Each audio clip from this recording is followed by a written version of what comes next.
Hello and welcome to this Glass Tire check-in. This is a little series that we're doing where we're just checking in with artists in the time of the coronavirus, in the time of COVID-19, seeing how people are doing, talking a little bit about their work. Call it a virtual studio visit, call it what you will. Today, joining us with a fantastic headset from, I guess, home studio in Marfa.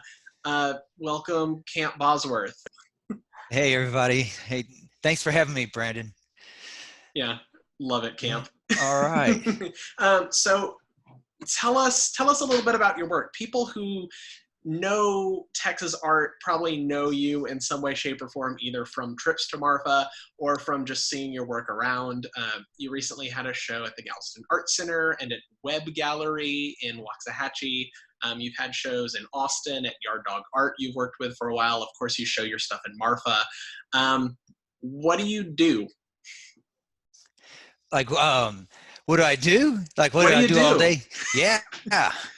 Mostly, I've got it to where I have my studio and I wake up and I go to the studio every day and then I just start making something. And right now I'm doing a lot of woodworking projects. I've got a big stack of mesquite, so I'm making some small tables and things. And then I'm also just we have a big yard and a big piece of, well, it's not big, and it's big for me, one It's person. big enough. Yeah, and it's got a lot of plants that we've and so I've been going around to all the cactus and cutting down all the dead cactus leaves and trimming back agaves and raking stuff, and it's just been like almost 2-week project. Mm-hmm. So I've been outside a lot doing that, and then since I was supposed to have a show in October, and we were talking about doing it at our own at the wrong gallery, and that's off. And then I was supposed to have a show with the Museum of the Southwest, and that's off. That's in Midland, Odessa. Mm-hmm. And so I was thinking about, like, when you have a show, you got to think like it's going to be kind of cohesive. It's going to be continuation of maybe a thought or an idea, so I was doing all the Dairy Queen stuff. So it was going to come back and I was just going to do things about Marfa and scenes about Marfa. So that's kind of where I am now. I'm just, I've done a number of pieces there's a convenience store here called Stripes. Oh yeah. And so I'm thinking about doing some pieces about stripes and, just kind of, there's a portrait of Judd in wood that I'm working on because, Mm-hmm. it's just something funny to do. Mm-hmm. Well, in a way, the Dairy Queen stuff is kind of about Marfa also. So the Dairy Queen stuff, you started a little while ago, a couple of years now, and you had a big show at the Web Gallery and a big show at the Galveston Art Center. Tell us about the Dairy Queen stuff, because you're actually also an artist in Glass Tire's upcoming art auction, and you have a wonderful root beer float carved and painted wooden piece. Yeah. Well, the Dairy Queen stuff, yeah, it was really kind of like, I grew up in a small town for the most part, all my life, like we lived in this little town called Clifton, Texas, when I was probably 4th grade through 6th grade, and maybe 3rd grade through 6th grade. Anyway, and really one of the only restaurants in town was the Dairy Queen. And so as kids, we were on the baseball team, and so if we won, we've got to go to the Dairy Queen and get like a banana split. Oh yeah. And the winning team would be there, and then you'd be like, "All right, we get a banana split." And then here would come the losing team, and they're getting banana splits too. It didn't really seem fair, but and so I was just like, Marfa has a Dairy Queen, and it's kind of a central place. It's a meeting place. It's not, I don't go to a lot of Dairy Queens except this one here in Marfa, but there is a big circular booth that you can probably fit 15 people in, and anytime you go in there, there's just a bunch of people sitting around, like old men and stuff, just sitting around bullshitting. So it's kind of like, it's the local diner. Yeah, it's like a local diner. So, and that's true for a lot of small towns. And so I just thought, like, I just hit on doing stuff about Dairy Queen, and then it kind of expanded. The root beer float, I mean, that's probably my favorite thing, is a root beer float. And as a kid, you'd get all hot and sweaty playing football or something, and like the thing I always really, really wanted was a root beer float.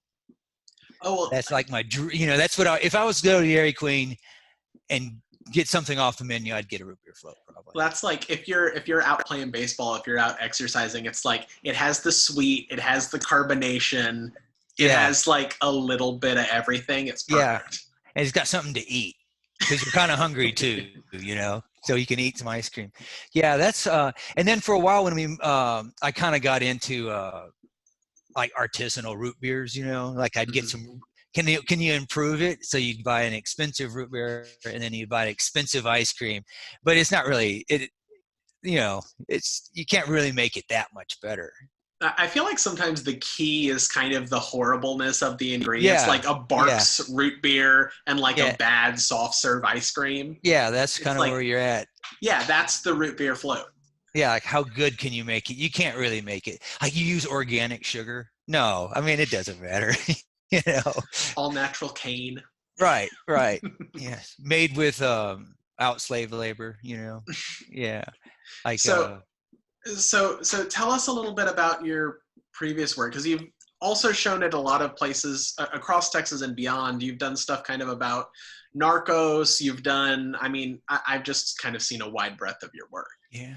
Well, I try to just, when you start making something, you always have all these doubts. Like you got a sketchbook and you've got all these things that you want to do, but you only have a little bit of time. And so anytime, even when I started doing the narco stuff, which was really about living in Marfa, because the Border Patrol checkpoint is right there. And you have to go through it if you're, on occasion. And, it's just kind of the militarization. And then like the narco thing was kind of blowing up when I got into it. Mm-hmm. But that's really kind of like, was really kind of about being in Marfa and being kind of exposed to it in a little way. We're like, 50 miles from Mexico.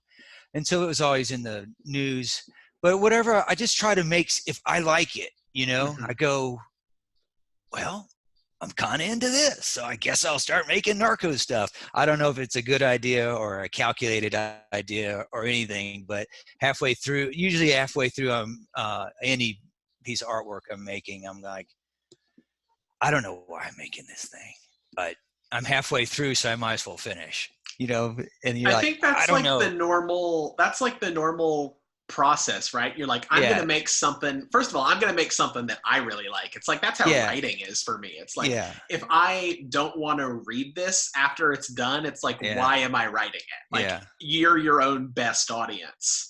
But then like halfway through, you just completely self-doubt. Yeah. Yeah, you go like, but then, you go, well, I like it, so it probably won't sell. That means I'm going to have to live with it for a while. So, you can't, make things for the market. You just have to like them, mm-hmm. And then, but really, if you really like it and really put your effort in, I always think someone else will come along and like it too. I had a professor once that gave me some really nice advice. He said, your art will find its own audience, like mm-hmm. no matter what you choose to do or make, there will be a support group out there for it. There'll be people that like it. So that's, like kind of helpful. I think that's completely true. I mean, you think, like just think of the vast array of art and music, and then you're like, this is terrible. But no, you look on Spotify and millions of people are listening to it. So, mm-hmm. Yeah. So you just got to keep going forward. So I got a stack of wood.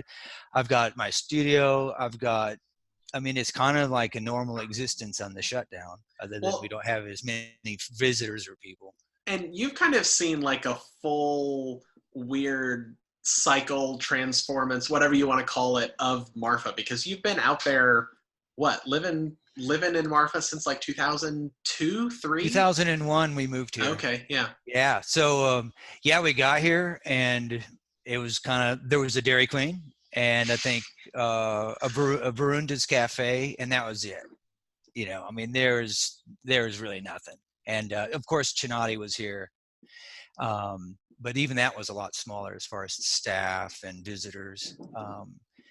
When they first moved here, I think they got 10 or 12,000 visitors a year, if even mm-hmm. that.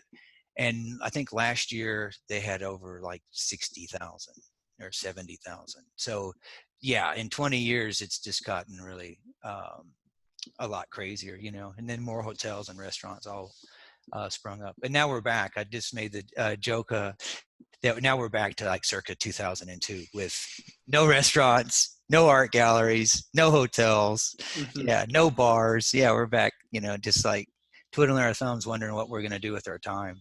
Mm-hmm.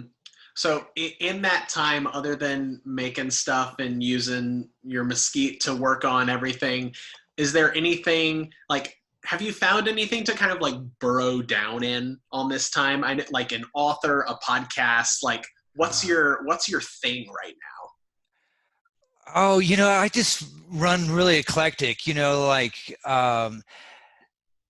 I mean, I got some before the shutdown. I bought some new tools, which you know helped me make some furniture. So I'm going to do that. And now? I've Mm-hmm. always made this like I wanted to make this pledge to just I'm not going to buy any new art materials. You know, a lot of times I do custom commission furniture projects and stuff, Mm-hmm. and I still have to go to the lumber yard to get certain things or hinges or this or that, or just depends on what it is, Mm-hmm. or paints or you know, I canvas, just whatever. And so I've always thought like I would just like to like not buy anything new and just use all the material that's in the studio stacked up because I have tons of logs and tons of old boards and beams and just stuff that has been literally piling up. There's Yeah. some pieces that I moved here with 20 years ago. I have these giant hollow logs, you know, and I'm like, I'm going to do something with those someday. So that's what I kind of want to do is just go to the studio and look around and try to use up material and, you know, just I mean, this is a make good time stuff. to be able to do that. Yeah, It's yeah. just kind of, it's a time to be resourceful, and if you have a reason to be or an excuse to be anyway, it's like let's just do it. Yeah, and like what I started to say earlier is now that I don't have any shows, I'm just I'll probably just make a bunch of random pieces that don't really connect other than the fact that I made them, you know, I'll be like, I feel like doing this. I feel like Mm-hmm. doing this. So maybe it'll all like cohesively go back to a show, but it's kind of nice. Uh, you know, when you have a show, there's always a lot of pressure, you know, and it's Mm-hmm. kind of nice not to have any of that pressure at all. Like if I never made any more art, you know, probably no one would really care that much, you know, but Well, I you know, know for one I would, Camp. oh, thank you. Thank you. But, Uh, you know, Camp, thanks for taking time to talk. oh, sure. Um, Yeah. we love your work. I'm glad you're doing Thank you well. I'm so much. Thank you. glad Marfa's holding up okay. Yeah, it's holding up. Yeah. I mean, I think we'll bounce back, but when and who knows? Maybe I'll be out of material by then. Yeah. Thanks for I hope having me. so, because that means Yeah, you'll have made a lot of stuff. I will. I have a, you know, you like, it's probably any artist, you have more ideas than you have time. So right Mm-hmm. now I've got a lot of time and a lot of ideas. So we'll see what happens.